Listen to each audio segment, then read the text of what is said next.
네, 먼저 인사드리고 착석하도록 하겠습니다. 안녕하세요, 유승환입니다.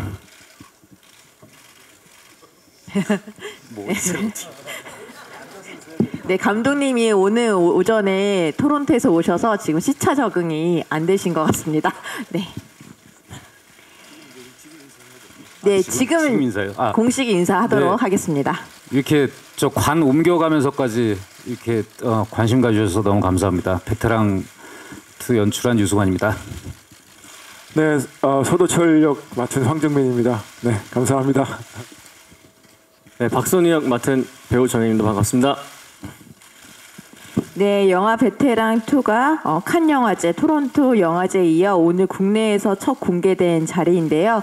먼저 류승환 감독님부터 기자님들께 영화 본 이야기 하실 수 있도록 인사 부탁드리도록 하겠습니다. 어떻게 보셨는지 한번 물어봐 주시면 될 것 같습니다. 영화를 어떻게 보셨나요? 이렇게 하는 거예요? 네. 어떻게 된 감독님, 감독님 질문은 그럼 공식적으로 기자님들께 받는 걸로 하고요. 저희 질문이 바로 기자님들께서 많이 준비되신 관계로 바로 마이크를 기자님들께 넘기도록 하겠습니다. 네, 우측 뒤쪽에 계신 기자님께 먼저 마이크 드리도록 하겠습니다.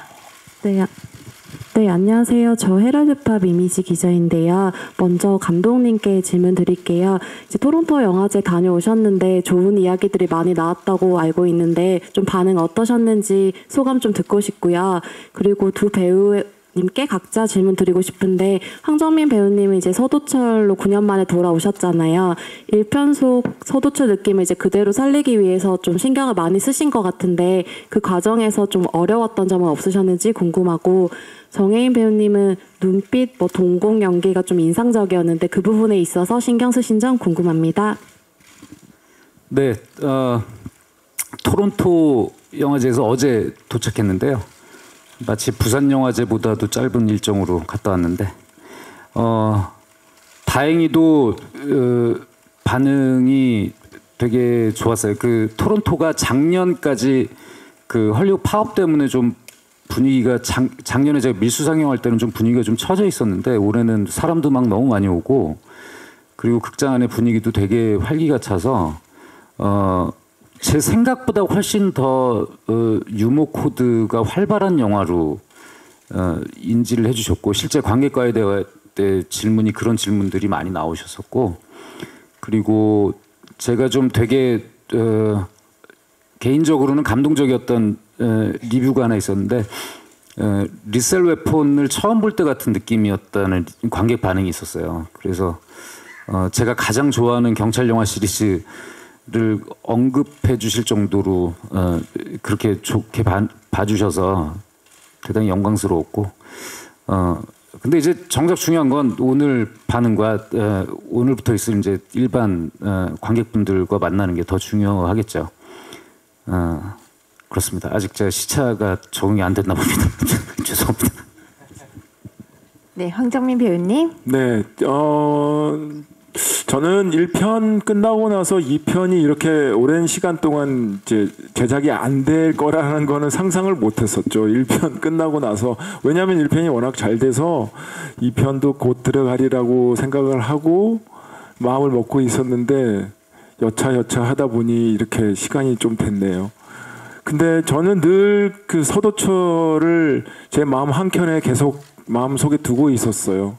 왜냐하면 2편을 꼭 해야 된다라는 믿음이 분명히 있었고 감독님하고 같이 얘기도 분명히 나눴기 때문에 그래서 관객분들이 오랜 시간이 걸린 작품이다라고 생각하기 전에 베테랑 1이 그렇게 시간이 오래 걸렸어가 아니라 얼마 전에 본 것 같은데 또 2편이 나왔네, 그런 느낌으로 하려고 노력을 좀 했던 것 같습니다. 네. 예, 그 동공 연기라고 말씀을 해주셨는데 전 아무래도 초반에는 좀 제 시선의 방향과 이런 것들이 되게 중요했던 것 같아요. 그 중간 투입된 사람으로서 관찰을 계속 해야 되니까 그리고 특징들을 다 캐치하려고 노력을 많이 했고요. 그리고 후반부부터는 아무래도 마스크를 쓰고 연기를 해야 되다 보니까 표정 연기나 이런 것들이 좀 제약이 있었는데 그래서 이 작은 이 공간 더군다나 모자까지 써서 이 작은 공간으로 어떻게 표현할 수 있을까라는 고민들을 좀 많이 감독님과 했던 것 같습니다. 네, 다음 기자님께 마이크 드리도록 하겠습니다. 우측 중앙 뒤쪽에 계십니다. 네, 안녕하세요. 저 무비스트 박은영 기자고요. 영화 재밌게 잘 봤습니다. 저는 감독님이랑 두 분 배우님께 질문 있는데 감독님께서는 이 영화가 이제 범죄를 다룰 때 분명히 그 시기적으로 뭔가 이슈가 되는 거를 다룰 것 같은 생각이 들거든요. 그럴 때 지금 이번에는 뭔가 사적 단죄에 나선 빌런인데요. 이 빌런이 를 추동하는 그 동의이 잘 느껴지지 않았거든요. 이게 이 사람이 정의감에서 하는지 아니면 뭐 단순하게 개인적인 성격 장애인지 그런 거에 대해서 감독께서 어떻게 생각하셨는지 궁금하고 예, 이걸 연기한 이 박선호를 연기한 정혜인 배우는 이 캐릭터를 어떻게 접근하셨는지 좀 궁금하고요. 또 황정민 배우께서는 베테랑 원담에 투가 벌써 나왔네 이런 느낌이 들도록 하고 싶다고 하셨는데 이 질문이 그래서 좀 안 맞는 것 같긴 한데 개인적으로 서도철의 지난 서사가 어땠을지를 좀 생각해 보셨을 것 같아요. 그래서 어떻게 지났을까 서도철이라는 거는 왜냐하면 굉장히 뭔가 찌든 형사잖아요. 그 형사가 지금 어떤 모습을 됐을까를 좀 어떻게 생각하셨는지 그 말씀 부탁드리겠습니다. 네, 먼저 감독님부터 답변 부탁드리겠습니다. 네, 우선 재밌게 관람하셨다고 해서 너무 감사드리고요. 제가 이 시나리오를 본격적으로 이 소재와 이 환경으로 속편을 만들겠다라고 하기 전에 이 몇 번의 버전의 스토리들이 있었어요. 그래서 그거를 가지고 황 선배님하고도 뭐 상의를 하기도 하고 하다가 지금의 버전으로 진행을 하게 된 것이 제가 모가디슈 촬영이 끝나고 2019년도에 이제 모로코에서 돌아와서 그때 밀수를 회사에서 개발하고 있었는데 회사에서 밀수를 개발하는 동안 저는 이제 베테랑 2를 이제 준비를 해야 되겠다 해서 그때부터 작업을 시작을 했어요. 근데 공교롭게도 지금 아마도 영화 보시면 지금 최근에 뭐 발생하고 있는 어떤 사건들이 연상되기도 하곤 하는데 그것은 정말 말 그대로 우연히 겹친 것입니다. 근데 아까 말씀드렸던 것처럼 지금 영화를 정작 보시기 전에는 뭐 빌런이 누구야가 굉장히 중요한 것처럼 워낙 전작이 그 빌런에 대한 관객들의 반응이 좋아서 빌런이 누군지에 대한 관심이 되게 많으셨었는데 그 질문도 많이 받았었고 근데 정작 영화를 보셔서 아시겠지만 이 영화는 누가 빌런이야가 중요한 게 아니라 그 빌런이라는 행위와 그 행위에 따른 여파가 더 중요하다고 저는 생각하면서 만들었거든요. 그렇기 때문에 우리가 지금 현재 발생하고 있는 우리가 분노하고 반응하는 사건들에 대해서 우리의 반응은 정말 이것이 옳은가 정당한가 저 스스로가 그런 생각들을 할 때가 좀 많이 있었어요. 사건의 이면을 입체적으로 보지 못하고 그냥 내가 제공되어지는 어떤 정보의 소스만을 가지고 순간적으로 분노해서 그걸 내 안에서 판단을 쉽게 내버리고 그 다음에 다른 이슈가 또 생기면 그 이슈로 넘어가 버리고 자신이 한 일종의 그 개인이 내린 판결에 대한 어떠한 책임도 지지 않고 계속 개인과 사회는 그렇게 계속 굴러가고 있죠. 저는 그런 현상에 대해서 과연 이것이 지금 우리가 잘 흘러가고 있는 것인가라는 생각을 계속 했었고 그렇기 때문에 선과 악의 대결보다는 정의와 신념이 충돌하는 구도로 한번 만들어 보면 어떨까라는 생각을 했었어요. 오히려 그렇기 때문에 저는 관객분들이 영화를 관람하시고 나서 어떤 속 시원한 해답을 하나 가지고 가시는 것보다 좀 토론해볼 만한 질문거리를 가지고 극장을 나서시길 바랬고 그렇기 때문에 이 영화 속에서 다루는 빌런에 대한 어떤 서사를 다 뭐 친절히 설명을 해서 모든 것들을 설명해서 답을 완결시키는 것이 아니라 저 사람 왜 저런 거지? 저 배우에는 어떤 출발점이 있는 거지에 대해서 그게 어쩌면 행위의 무게감은 다를지라도 저도 일정 부분 어떤 사회에서 발생하는 현상에 대해서 어떤 식으로든지 정죄하고 단죄하고 하는 행위를 하고 있는 것 같거든요. 그러니까 그런 부분에 대한 생각과 질문, 토론이 이루어지려면 오히려 명확한 답보다는 궁금증을 더 오히려 호기심을 계속 유지시키는 것이 더 중요했다고 생각합니다. 네, 정혜인 배우님 답변 전에 하나 정정할 부분이 있습니다. 네, 베테랑2 시나리오 작업은 2020년 2월 모가디슈 크랭크업 이후에 진행되었다고 제작사에서 정정해 주셨습니다. 네. 네, 시차 적응 중이시니까 네, 다음은 정혜인 배우님. 네. 예, 그 감독님께서 말씀하셨던 것처럼 이건 정의와 정의의 싸움이 아닌 신념과 정의의 싸움이 저는 항상 그 생각을 가지면서 촬영장에 임했고, 물론 촬영하면서도 힘들었던 게 되게 많았어요. 액션이 많다 보니까 아무래도 육체적인 어떤 피로도와 이런 것도 있었지만, 그보다 더 고민하고 힘들었던 부분은 사실 제가 배우 정혜인으로서 박선우를 이해하고 이 친구가 왜 이렇게 했는지에 대해서 알아가는 과정들이 저는 이게 가장 어려웠거든요. 근데 현장에서도 그렇고 계속 감독님과 이제 얘기를 나누면서 내린 결론은 우리가 너무 명쾌하게 답을 내리고 하지 말자였던 것 같고, 그리고 저는 그거 하나만 보고 달려왔던 것 같아요. 제가 믿고 있는 신념이 맞다라고 생각하고 거기에 그냥 올인하는 그런 인물이고, 영화에서도 나왔듯이 해치라는 이름도 이제 사람들이 붙여준 이름이고, 어떻게 보면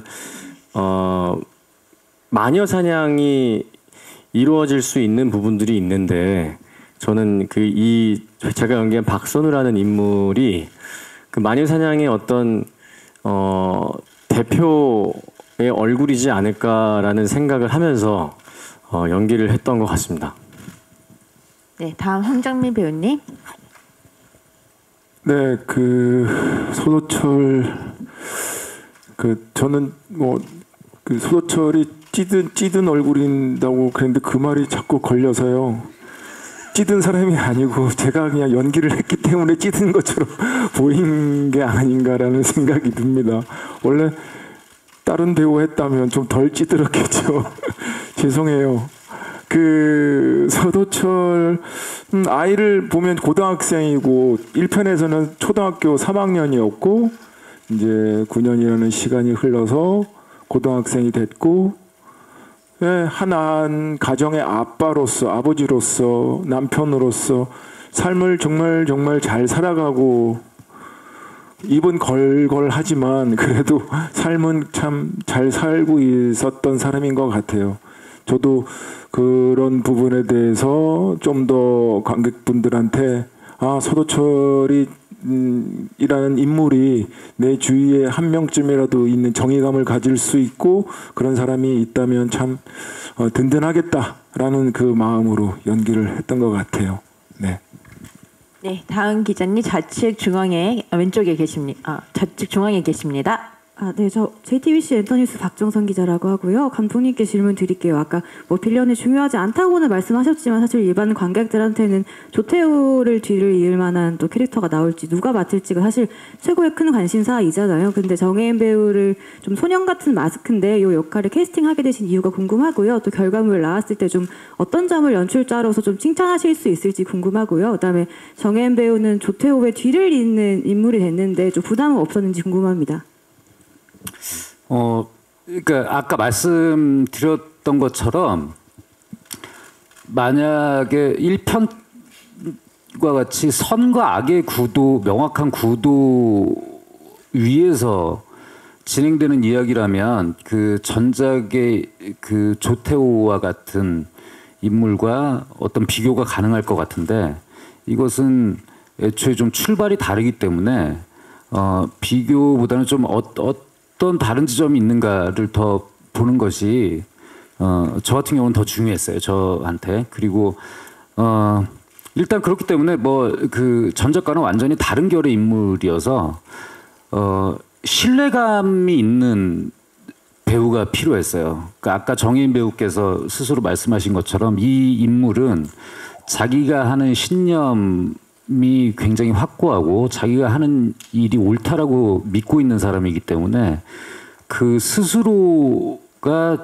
자기 자신에게 신뢰를 던져줄 수 있는 인물이랄까? 그런 의미에서 시동이란 영화를 제가 프로듀서로 참여했을 때 작업하는 내내 정혜인 배우가 갖고 있는 어떤 신뢰감이 있었어요. 굉장히 젊은데도 불구하고 묵직한 느낌이 있고 차분하고 좀 편견이 없고 뭔가 이렇게 있는 그대로 자기가 흡수하려는 태도 같은 것들이 되게 좋았고, 그리고 영화를 만드는 내내 이 배우와 하길 참 잘했다라고 생각한 것이 일단 현장 융화력이 너무 좋고 태도나, 그리고 좀 놀랬던 것은 이게 대사 정보량들이 좀 많은 것들이 있는데, 그래서 제가 대사 스피드를 좀 이렇게 빨리 해달라고 부탁하곤 했을 때 그 딕션이 굉장히 정확하게 이렇게 전달력 있게 팍팍 마이크를 통해서 꽂히는 걸 들으면서 참 굉장히 그 엄청나게 훈련이 많이 되어 있는 배우다라는 생각을 하면서 영화를 계속 만들었죠. 그리고 완성하고 나서 편집할 때는 아까 그 다른 기자님께서 말씀하셨던 것처럼 그 동공 연기, 그거 진짜 좋은 표현인 것 같은데, 그 좀 어떤 때는 그냥 같은 눈인데 되게 텅 비어 있는 것 같기도 하고, 어떤 때는 되게 선량해 보이기도 하고, 뭐 굉장히 여러 가지 눈이 있어서 굉장히 이 배우가 함께 해준 것이 참 큰 복이구나라는 생각을 하면서 만들었습니다. 네, 정혜인 배우님 답변 부탁드리겠습니다.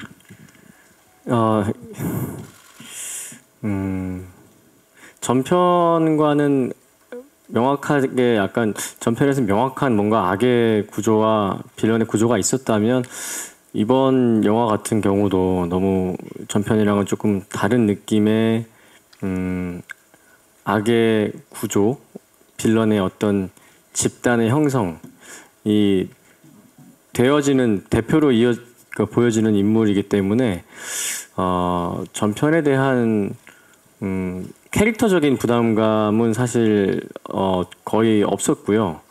오히려 그보다도 전편에서 많은 사랑을 받았던 영화이기 때문에 제가 합류한다는 것 자체가 그런 부담은 좀 컸던 것 같아요. 이렇게 촬영 들어가기 전부터도.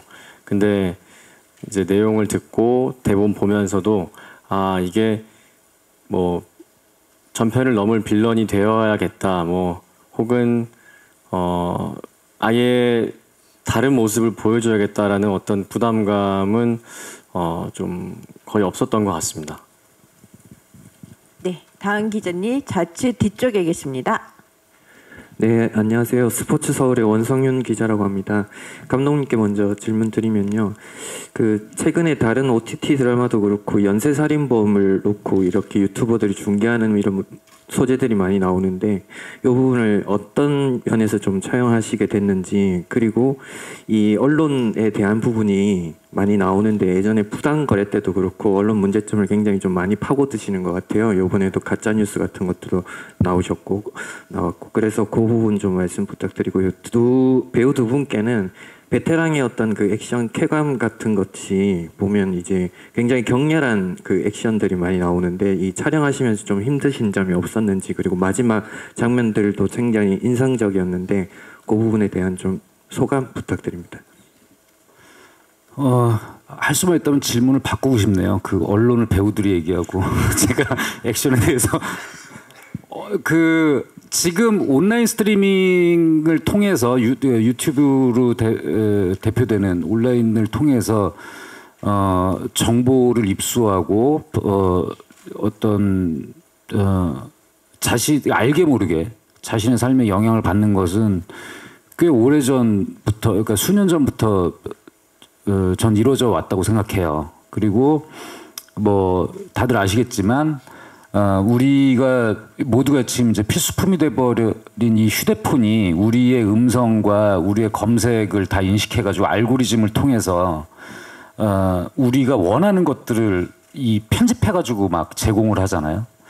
그러니까 우리도 그것이 편리하기 때문에 어느 순간 어떤 사건의 이 사실의 여러 측면을 보는 것이 아니라 그냥 내가 원하는 것들만 보고 소비하고 거기에서 발생하는 편리함과 맞바꾼 것들이 좀 위험한 수위에 지금 오고 있지 않나라는 생각은 꽤 오래전부터 했었습니다. 그리고 우리가 언론 생태계는 여기 뭐 오신 분들께서 다 종사자시기 때문에 더 많이 느끼시겠지만 지금 생태 환경이 굉장히 많이 바뀌고 있죠.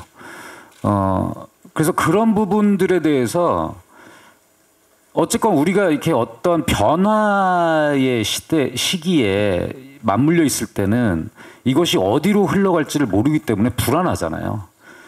그리고 이전에 있었던 그 생태 환경들이 어떤 식으로 이제 변하고 있는데 이것이 어디로 흘러갈지도 모르고 있고 이것은 생산자나 소비자 모두 다 마찬가지라고 생각을 합니다. 그래서 어떻게 보자면 저의 그런 개인적인 불안들이 여기 표현이 된 것 같고요. 저는 때때로 좀 두렵거든요. 우리가 실제 하고 있는 삶과 온라인의 삶 그리고 언론에서 묘사되고 있는 삶들이 약간 불일치하는 것들을 볼 때마다 좀 두려울 때가 있는데 그런 저의 두려움이 이런 그 표현을 하는 데 있어서의 어떤 출발이 되었다고 생각합니다. 네, 배우님들 답변하시기 전에 그 마지막 액션 시퀀스는 스포일러라 그것만 제외하시고 격렬했던 액션에 대해서 얘기해 주시면 되겠습니다. 먼저 황정민 배우님부터 답변 부탁드리겠습니다. 네, 워낙 그 액션에 관해서는 감독님과 무술 감독님께서 워낙 베테랑들이시라 크게 저희는 어려움이 없었고요. 오히려 그러니까 날씨가 겨울에서 진짜 겨울에 엄동설안에 촬영을 하는 바람에 날씨 때문에 좀 애를 먹긴 했었어요. 그러니까 너무 추워서 웬만하면 따뜻한 데서 액션씬 하고 싶은데 야외 남산이든 그다음에 막 비 오는 그 옥상이든 그런 부분에 대해서 그래도 사람이라는 게 그 우리 저기 누구지? 죄송해요. 제가 그 사람이 보현 씨는 그나마 보현 씨는 형사들 다 만나야 돼서 걔는 계속 그 비 맞고 있었고 저희는 저만 찍을 때 말고는 좀 따뜻하게 있을 수 있어서 그나마 다행이라고 막 같이 얘기하고 놀리기도 하고 했는데 날씨 때문에 좀 애를 먹긴 했었습니다. 예, 뭐 힘들었던 점들을 얘기하려다 보니까 생각해보니까 선배님 말씀처럼 짧게 도와주러 왔다가 가장 많이 고생한 안보현 배우가 생각이 나는데 정말 고생 많이 했습니다. 현장에서도 정말 노력했고 안 괜찮은데 계속 괜찮다고 하고 뻔히 보이는데 아픈 거 근데 참고 묵묵하게 모두 안심시키면서 하는 모습들이 정말 든든했고요. 저희가 함께 했던 액션들 중에서는 저는 류승환 감독님을 만나서 액션이 이렇게 찍는구나 이렇게 되는구나를 제대로 한번 느껴봤던 것 같아요. 무엇보다도 안전 제일이었고 위험천만한 촬영에도 불구하고 모든 스태프분들과 배우분들의 안전이 가장 우선시됐던 그래서 그렇게 막 무섭거나 두렵거나 하진 않았어요. 물론 약간의 용기는 필요했지만 감독님께서 배우가 할 수 있는 영역과 못하는 영역 이런 것들을 명확하게 알고 계시기 때문에 안전하게 하지만 춥게 촬영했던 기억이 있습니다. 네, 다음 기자님께 네, 우측 중앙에 계십니다. 네, SR타임즈 심우진 기자입니다. 영화 재밌게 잘 봤습니다. 감독님과 배우님께 질문을 좀 드릴게요. 먼저 감독님께는 이번 작품은 영어 타이틀이 베테랑 2가 아니라 ID 익스큐셔너인데 이게 제가 볼 때는 카토타이 감독님 60년대 영화 중에 몰살의 연가라는 작품이 있어요. 그러니까 이 작품 보면 여기서도 이제 연쇄살인과 사적 제재를 다루고 있고 영화 도입부를 보면 약간 연상되는 지점도 있어요. 그래서 혹시 이게 오마주적인 부분이 인 건지 좀 궁금하고요. 그다음에 1편은 뭐 성룡 영화에서 영감을 좀 얻으신 작품으로 알고 있는데 이번 2편에서는 또 어떤 작품들이 영감을 좀 드렸는지 좀 궁금하고요. 그다음에 배우님들께는 이 영화에서 좀 보면은 마이클 샌델의 정의란 무엇인가라는 책이 좀 나오는 것 같더라고요. 그래서 그런 부분에서 각 캐릭터 입장에서 혹은 뭐 개인적인 입장에서도 좋습니다. 정의란 무엇이라고 생각하시고 연기하셨는지 답변 좀 부탁드리겠습니다. 예. 일단 말씀해주신 일본 영화가 영어 제목이 동명이죠. ID 익스큐셔널이 동명의 영어 제목을 가지고 있죠. 아마도. 근데 애석하게도 저는 그 영화를 못 봤어요. 이 영어 제목이 공개됐을 때 온라인에서도 그런 글들을 몇 개 봤었는데 제가 그 내용을 봤을 때는 이 영화가 제가 보면 되게 좋아할 만한 것들이 많이 있는 영화인데 그래서 그 영화는 제가 만날 기회가 없었습니다. 그리고 이 영화의 영어 제목의 출발은 원래는 제가 이 부제의 한글 제목은 내가 집행한다였어요.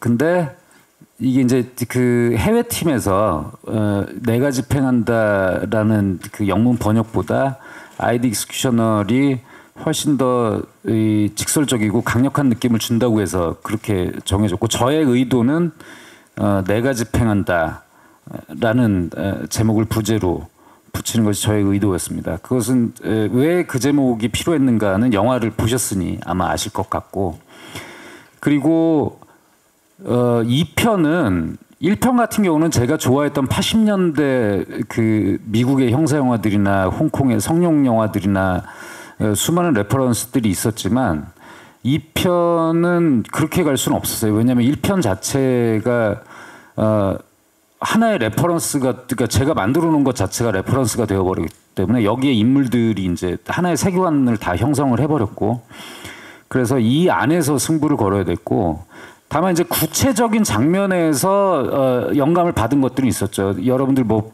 보셔서 아시겠지만 명백하게 오프닝에 주부도박단을 잡는 것은 1편에서 주부도박단 사건이고 해결을 못한 사건이거든요. 1편에서 왜 조태호를 잡으러 갈 때 영장 발부가 안 되니까 주부도박단을 잡는 걸로 이렇게 영장을 내주는 척하면서 그걸 가지고 마지막에 조태호의 파티장을 잡는 걸로 1편이 나오는데 근데 그 영화에서는 주부도박단을 체포를 못하죠 결국에. 그래서 2편 시작을 하면 무조건 1편에서 해결 못했던 주부도박단 장면으로 시작을 했으면 좋겠다. 그리고 자세히 보시면 아시겠지만 봉영사가 앉는 테이블이 밀수에 등장했던 해녀 배우들이 다 그 테이블에 앉아 있어요. 그래서 제 딴에는 밀수에서 돈 벌어서 이제 이렇게 도박하러 다니는 저만의 농담이 하나 있었고 액션이 시작됐을 때는 제가 너무나 좋아하는 무성영화 시절에 버스터 키튼과 헤럴드 로이드의 그런 스턴트 액션들 공간을 이용한 스턴트 액션들로 영화를 멋지게 시작하고 싶었어요. 그래서 오프닝에 그리고 이 과거에 흘러간 신나는 경쾌한 팝을 쓴 것도 1편과의 어떤 이 톤을 유지시키려는 전략이었고 그리고 나서 이 프롤로그가 끝나고 나면서부터는 이제 베테랑 2편에 베테랑 1과도 분절되는 베테랑 2만의 세계를 찾아야 됐습니다. 그래서 각 매 장면마다 배우들의 연기나 촬영과 조명 이런 양식들을 되게 여러 요소들에서 오히려 좀 베테랑 1편과는 거리가 먼 것들에서 좀 가지고 오려고 노력을 많이 했죠. 근데 보다 더 중요한 것은 이미 제가 만들어 놓은 인물들과 세계 안에서 진행을 하는 거였기 때문에 어떻게 하면 베테랑만의 독창적인 세계를 완전히 구축할 것인가가 큰 숙제여서 가급적이면 영향을 받더라도 좀 벗어나려고 노력을 했고 오히려 순간적으로 즉흥적으로 떠오르는 영감들에 충실하려고 노력했죠. 예를 들어서 그 민강훈을 잡으러 마약소구를 들어갈 때 그 조덕배 씨의 나의 옛날 이야기가 음악이 흐르는데 그것은 원래 사전에 그러니까 제가 작업하는 방식은 저는 그 사용할 음악이 있으면 이미 시나리오에 적어 놓거든요. 근데 그 음악은 촬영하는 동안 그 새벽에 이제 매일 밤새 그 인천의 그 시장 자리에서 촬영을 했는데 거기 공용 화장실을 오가다가 그 공용 화장실 그 관리하시는 그 관리사무소 분이 라디오를 항상 틀어놓고 계세요. 근데 새벽 시간에 라디오에서 흐르는 그 음악을 듣고 그 화장실의 분위기하고 막 이 모든 요소들이 뭔가가 저를 건드려서 현장에서 그 음악을 한번 장면에 입혀봤더니 너무 잘 맞는 거예요. 뭐 그런 식으로 오히려 제가 제 안에 있는 데이터에 의존하는 것도 있었지만 외부에서 즉흥적으로 생겨나는 것들 뭐 이런 것들을 끌어다가 만들려고 노력했죠. 네, 감독님 다음 답변은 조금 짧게 부탁드리겠습니다. 지금 기자님도 밀려 있어서 제가 황정민 배우님 답변 부탁드리겠습니다. 네, 그 참 어려운 질문은 정의란 무엇인가. 네, 아니 서도철 형사 그러죠. 거기는 뭐 나쁜 살인이 있고 좋은 살인이 있냐. 그 말이 정말 옳은 살인은 살인인 거니까 그걸 정확하게 정직하게 판단할 수 있는 서도철의 생각과 이 모든 것들이 저는 옳은 정의라고 보고요. 그렇습니다. 아무튼 네. 예, 진짜 어려운 질문인 것 같은데 사람들마다 개개인마다 생각하는 정의의 개념과 정의가 다 다르기 때문에 뭐가 맞다 그르다라고 표현하기는 좀 어려운 부분인 것 같고 박선우라는 인물에서 봤을 때 정의는 많이 어려운 것 같아요. 그 정답을 내리기가. 그래서 그냥 배우 정혜인으로서 이제 생각하는 정의에 대한 답변을 드리자면 저는 사람으로서의 양심과 사람이 용기인 것 같습니다. 그게 저는 개인적으로 정의라고 생각하고 있고 정답은 아닙니다. 네. 네, 다음 기자님께 마이크 드리겠습니다. 네, 저 중앙일보 나원정 기자고요. 영화 잘 봤습니다. 저는 감독님과 황정민 배우님께 질문이 있는데요. 우선 이제 그 감독님께는 실제로 이제 황정민 배우님 자연인으로서도 이렇게 나이가 들어가고 가장으로서 이렇게 시간을 보내는 그 사이에 세월을 보셨을 텐데 그런 모습에서 이 서도철 형사에 좀 영감을 받으신 부분이 있는지가 궁금하고요. 또 황정민 배우님께는 또 1편과는 사뭇 세월이 흐르고 또 감독님도 이 서도철 캐릭터가 좀 성장한 모습을 보여주고 싶다고 하셨는데 직접 연기하고 완성된 영화를 보셨을 때 이 류승환 감독님의 지난 흐른 세월 동안 좀 변화한 모습 어떻게 느끼셨는지 궁금합니다. 근데 감독님께 하나만 더 질문드리면요. 제가 느낀 이 2편의 어떤 부제를 단다면 베테랑 1편에 혹은 뭐 서도철의 아들들이라는 부제도 좀 느껴질 정도로 조금 다음 세대의 거울 같은 캐릭터들이 좀 많이 나오는 것 같아요. 그래서 혹시나 1편에 대한 혹은 뭐 10대, 20대 당시에 좀 젊은 세대들의 반응이 이번 영화 만드실 때 영향을 준 부분도 있는지 궁금합니다. 네, 첫 번째 질문에 답을 드리자면 이 영화의 1편의 출발이 황정민이라는 배우가 없었다면 출발 자체가 안 됐을 거고 2편도 마찬가지죠. 그러니까 베테랑 시리즈는 이제는 저는 없어도 되는데 황정민은 없으면 안 되는 시리즈가 돼버렸어요. 약간 이렇게 보증 잘못 써가지고 권리를 뺏긴 것 같은 느낌. 근데 실제로 제가 이제 그 다른 영화를 만들 때는 제가 뭐 시나리오를 다 써놓고 이제 배우분들한테 제안을 드리고 배우분들이 그것을 가지고 결정하고 하지만 이 시리즈는 사장님부터 황 선배를 만나서 지금 이런 방향으로 생각하고 있어. 이런 방향 어떨까? 뭐 이런 얘기들을 같이 나누면서 진행을 하고 있기 때문에 사실은 서도철 이퀄 황정민이기도 하죠. 왜냐하면 자연인 황정민이 가지고 있는 그 성격의 일부, 그런 태도들이 서도철한테 굉장히 많이 들어와 있고 1편도 마찬가지였어요. 그리고 당연히 제가 사실은 그 사교성이 그렇게 그 좋지가 않아서 영화계에 이렇게 친구가 많지는 않은데 몇 안 되는 친구죠. 속 얘기하고 할 수 있는. 그렇기 때문에 옆에서 보면서 우리 아이들이 크는 얘기도 하고 속 얘기도 하고, 그리고 이렇게 황 선배님은 그 촬영할 때 이렇게 아침마다 사우나를 꼭 하세요. 그럼 할 때 이제 우리 촬영 같이 뭐 제가 이제 여유가 같이 좀 같이 사우나 하면서 서로 뭐 이런 얘기 저런 얘기 뭐 하고 뭐 하다못해 뭐 이렇게 뭐 잠자리가 바뀌어서 잠이 잘 오지 않는다 뭐 이런 얘기부터 뭐 소화가 잘 되네 안 되네 뭐 이런 시시콜콜한 얘기까지 하는데, 그런 모습을 보면서 되게 이렇게 인간적이고 기본적으로 배려심이 있는 모습들을 보게 되거든요. 근데 사람은 나이를 먹으면서 어쨌건 어떤 부분에서 이렇게 성숙하고 진화하는 부분도 있지만 또 퇴화하는 부분도 있잖아요. 지치고 지쳐가는 모습도 보게 되고.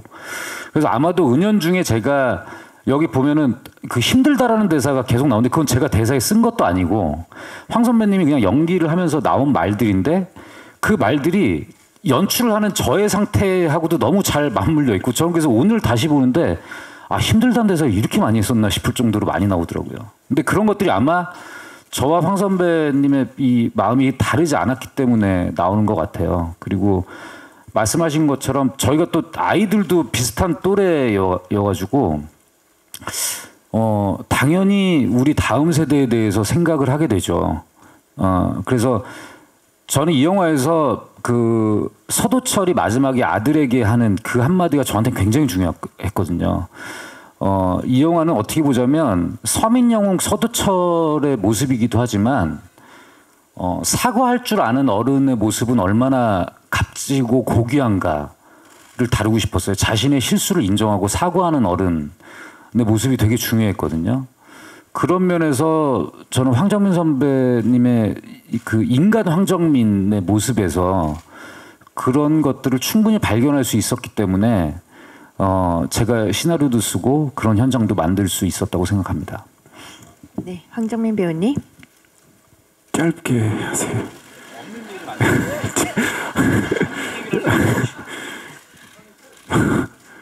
그 1편이랑 2편 할 때 저는 관객분들이 1편이 들어왔는데 2편도 거의 뭐 시간이 그렇게 됐는데도 불구하고 뭐 거의 똑같네라는 그 얘기 듣고 싶었어요. 근데 그렇게 서도철은 제 마음속에, 그러니까 저는 늙지만 서도철은 늙지 않거든요. 늙지 않고 그대로 있는 인물이기 때문에. 그리고 아까도 좀 전에도 말씀드렸다시피 내 주변에 꼭 정의로운 사람으로 두고 싶은 인물이기 때문에 아마 어린 친구들, 그다음에 제 아들 뻘 되는 친구들이 보더라도 저런 삼촌이 꼭 내 주변에 있었으면 좋겠다라는 생각이 아마 분명히 들 거예요. 또 하나는 만약에 3편을 하게 된다면 욕은 좀 줄이겠습니다. 네. 네, 감독님이 시차 적응이 끝나갔는데 이제 시간 관계상 마지막 질문을 받아야 될 것 같습니다. 네, 마지막 질문으로 마무리하겠습니다. 네, 우측에 계신 기자님. 네. 네, 안녕하세요. 저 파이낸셜 투데이 김영재 기자라고 합니다. 저 황정민 씨께 질문 하나 드리고요. 감독님께는 질문 2개인데 짧게 답변 부탁드리겠습니다. 먼저 황정민 씨께는 이제 1편과 2편이 분위기가 상당히 다른데요. 좀 1편을 본 사람만 좀 웃고 넘어갈 수 있는 부분도 꽤 있는 것 같아요. 그래서 관객들한테 좀 1편을 예습하고 2편을 보면 좋은지, 아니면 2편을 보고 다시 1편을 보면 좋은지, 어떤 감상법을 추천하시는지 궁금하고요. 감독님께는 좀 아까 저희 초반에 이제 주제에 대해서 좀 명쾌한 답보다는 좀 호기심을 유지하려고 했다 이런 말씀하셨던 것 같아요. 근데 사실 1편이 좀 명확한 성악 구도로 좀 1,300만을 모았다고 생각하거든요. 제 개인적으로는 좀 기획 과정에서 투자 과정에서 좀 많은 뭐 만류나 그런 게 좀 있었을 것 같은데 좀 어떻게 그런 만류를 뿌리치고 강력하게 이 영화를 제작하셨는지 그런 부분 궁금합니다. 질문 하나 더 드리자면 뭔가 제가 쿠키 영상을 제대로 본 게 맞는지 모르겠는데 좀 속편을 예고하시는 것 같아요. 좀 이 영화가 좀 올해 제일 큰 규모의 추석 영화고, 그러니까 한국 영화 중에 유일하게 개봉하는 또 이 영화가 또 다른 또 한 번 천만 영화가 될지가 좀 모두의 관심사인데 좀 3편 제작을 이 정도 모으면 3편 제작 가능했다 좀 그런 게 생각해 두신 게 있는지 궁금합니다. 네, 일단 먼저 2편을 먼저 보는 게 개봉하니까 2편을 먼저 당연히 봐야 되겠고요. 근데 다행스러운 건 1편을 많이 관객분들이 많이 봐주셨고 그 다음에 그 명절 때마다 또 많이 했기 때문에 아마 분명히 2편을 기다리는 관객분들이 너무 많을 겁니다. 그리고 보고 나서도 아마 1편하고는 그러니까 저희가 그랬어요. 그러니까 1편은 밀크 초콜릿이면 2편은 다크 초콜릿이다. 같은 초콜릿이니까 헷갈려 하지 마시라고 몇 개 말씀을 드렸는데 아마 보는 느낌이 다르지만 그래도 그 재미를 보는 집중해서 보는 거는 저는 2편이 더 제 마음에는 드는데 관객분들은 어떨지 모르겠네요. 저도 이 의견에 동의하는 것이 2편을 보시고 나서 1편을 보시면 1편을 보시고 2편 보시는 것보다 2편 보시고 1편 보면 이렇게 됐잖아. 다시 한번 확인해야지. 그리고 2편을 다시 한번 보실 수 있어. 근데 1편 보고 2편 보면 2편을 또 볼 확률은 적을 것 같아요. 아무튼 아직 여전히 시차가 적응이 안 되나 봅니다. 제가 지금까지 그러니까 공식적으로 극장용 영화의 속편을 만드는 건 처음인데 재탕하고 싶진 않았어요. 성공을 재탕하고 싶진 않았어요. 그래서 시간이 오래 걸린 걸 수 있는데 영화를 만드는 사람으로서 그랬을 때 제가 정말 이 인물을 아끼고 이 시리즈, 이 세계관을 아낀다고 한다면 좀 다른 모험을 하는 것이 맞다라는 생각이 들었었고 그것은 이전에 그 1편을 마무리하면서부터도 들었던 생각이에요.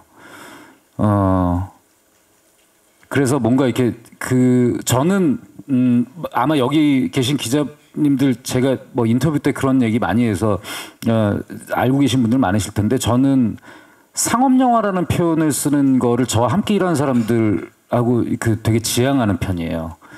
왜냐하면 저의 영화를 만드는 목적이 박스오피스 성적이 저의 최종 목표가 아니기 때문에 저는 대중영화라는 표현을 즐겨 사용합니다. 그러니까 물론 흥행을 하면 좋죠. 흥행에 실패했을 때보다 흥행을 하는 게 좋지만 숫자의 목표를 두고 하게 되면 그것은 저만 괴로운 것 같아요. 그리고 아무도 뭐 장담할 수가 없고 보다 중요한 건 영화를 선택하고 관람하러 오신 그 관객 한 분 한 분의 마음에 그 마음을 훔치고 그 마음 안에 영화가 자리 잡는 게 더 중요하지.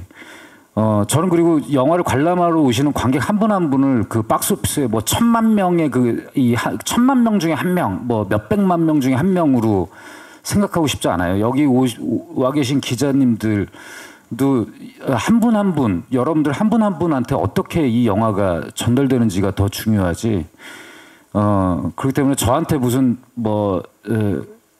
그런 이후에 그 흥행에 대한 숫자에 대한 또 이런 강박을 스스로 가지려고 하지도 않고 목표도 세우지 않고 그렇습니다. 그리고 톤 앤 매너가 이렇게 달라졌는데 어떻게 설득을 했냐. 그러니까 9년 동안을 기다리다 보니까 약간 인제 들어가는구나 그러고 어떻게 다 홀린 것 같아요. 이렇게 가서 들어가긴 들어가는구나 이러고 제작진들이 일단 기본적으로 저의 이런 방향성에 대해서 동의를 해주셨고 가장 큰 건 주인공 서도철인 우리 황정민 선배께서 제가 약간 무리수를 두는 것에 대해서 동의를 해주셨기 때문에 이게 갔지. 아우 자기야 왜 쉬운 길 놔두고 여기로 가려고 그래 뭐 계속 그랬으면 안 됐겠죠. 그러니까 이건 그 같이 만드는 모든 동료들의 이 호흡이 맞았기 때문에 뭐 자본도 설득할 수 있고 이랬다고 생각합니다.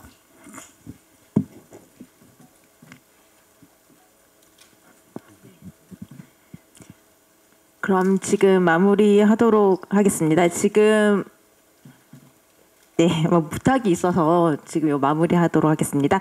네, 그러면 지금 마지막으로 기자님들께 인사를 드리고 저희는 포토타임 진행하도록 하겠습니다. 네, 제가 너무 막 두서없이 횡설수설해가지고 죄송하고요.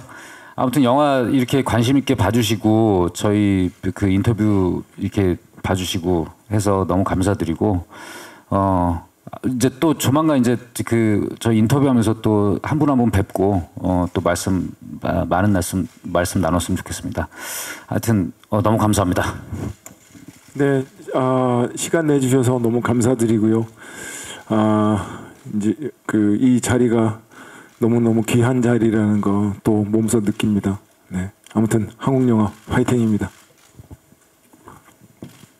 네, 우선 시간 내주시고 또 기사 이렇게 많이 써주시고 한 분 한 분 또 베테랑을 사랑하셨던 관객분들 그리고 기대하고 계시는 분들 다 기사는 혹시 방송으로 다 찾아보실 텐데 한 분 한 분 다 너무 감사드립니다.